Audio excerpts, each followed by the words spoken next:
Assalamualaikum rekan-rekan semuanya. Kalian tahu nggak sekarang saya sedang berada di mana? Saya sekarang sedang berada di salah satu makam pahlawan nasional Sultan Iskandar Muda. Nah, kalian tahu di mana makam beliau? Makam beliau berada di Peniti, Kota Banda Aceh. Sultan Iskandar Muda adalah Sultan ke-10 Kerajaan Aceh. Pada masa kepimpinan beliau, Aceh menuju ke puncak kejayaan. Baiklah, makam beliau ada di sana dan kita akan masuk ke dalam makam beliau melihat langsung bagaimana makam beliau. Ayo.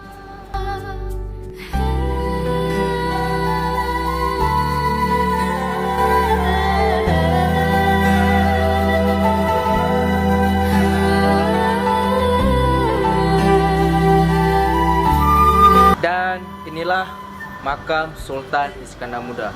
Sultan Iskandar Muda memegang pemerintahan kerajaan Aceh pada tahun 1607 sampai 1637. Artinya beliau memegang pemerintahan kerajaan Aceh 29 tahun.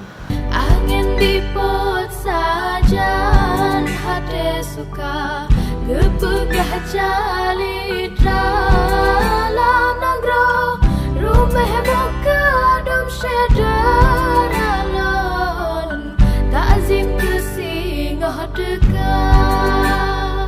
Sultan Iskandar Muda dikenal sebagai sultan yang adil dan bijaksana. Beliau dalam memimpin sangat tegas dan adil. Salah satu bukti bahawa beliau adil dalam memimpin kerajaan Aceh, menghukum anak lelakinya yang bernama Pocu Merah Pupuk. Kenapa beliau menghukum anak lelakinya? Karena Pocu Merah Pupuk melakukan kesalahan yang begitu besar, berzina, sehingga beliau merajam anak lelakinya.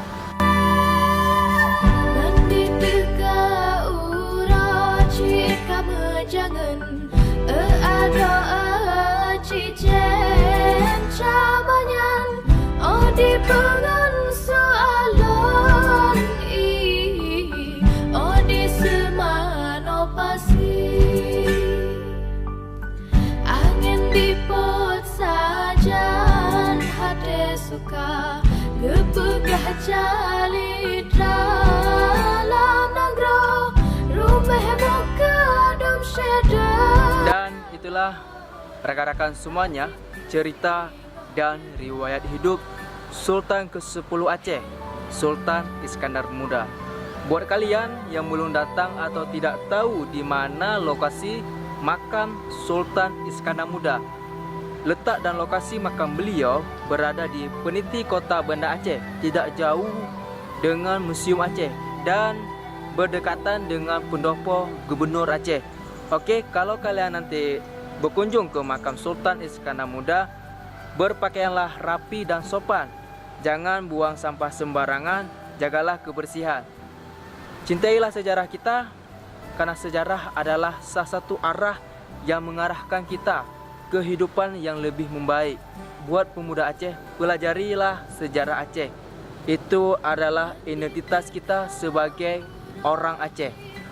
Dan jangan lupa subscribe, like dan share di channel Lensa Mus. Kalau kalian sudah subscribe, berarti kalian sudah mendukung saya mempromosikan Aceh melalui video sehingga Aceh dikenal dunia.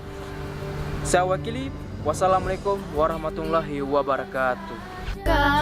Kepegah jali dalam negara rumah muka dom syedar alon takzim kesingah dekat.